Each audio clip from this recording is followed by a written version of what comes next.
ఆదిలాబాద్ జిల్లా Utnoor KB complex లో ఉమ్మడి ఆదిలాబాద్ జిల్లా సమీక్ష సమావేశాన్ని శిశు సంక్షేమ శాఖ మంత్రి సీతక్క నిర్వహించారు.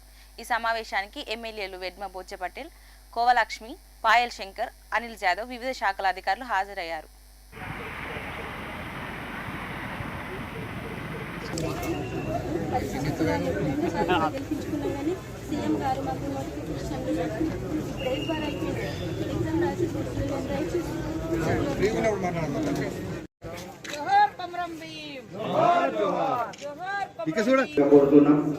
గౌరవనీయులు పెద్దలు కొక్కిరాల ప్రేమసాగర్ రావు గారు ఎమ్మెల్యే మంచిర్యాల వేదిక మీదకి రావాల్సిందిగా కోరుతున్నాం.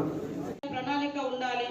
ఉన్న నిధులలో ఎట్లా దాన్ని సద్వినియోగం చేసుకోవాలి, ఏ పని ఎక్కడ పెడితే ఎంతమందికి ఉపయోగపడుతుంది, అదే విధంగా ఎంత కష్టాన్ని అనుభవిస్తున్నారు. అక్కడ తక్కువ పాపులేషన్ ఉండొచ్చు, చిన్న ఊరే ఉండొచ్చు, కానీ కష్టం ఎక్కువ ఉంది, వాళ్ళు రావడానికి కష్టం ఉంది, ప్రాణాలే పోతున్నాయి అక్కడి నుంచి బయటికి రావడానికి అనుకున్నప్పుడు అలాంటి ఊర్లలో పాపులేషన్ దృష్టిలో పెట్టుకోకూడదు. ప్రయారిటీ వాళ్ళకి రోడ్ ఇవ్వడం. ప్రపంచం అంతా గ్లోబల్ వైగా చాలా టెక్నాలజీ కానీ అభివృద్ధిలో కానీ చూసుకోబోతుంది. మనం ఎక్కడున్నాం, మన పరిస్థితి ఏంటి అని మనం తిరుగుతున్నాం. మేము నిత్యం తిరిగేటువంటి ఊర్లు మీ ఊర్లైనా నా ఊర్లైనా ఇట్లాంటి పరిస్థితులే ఉన్నాయి.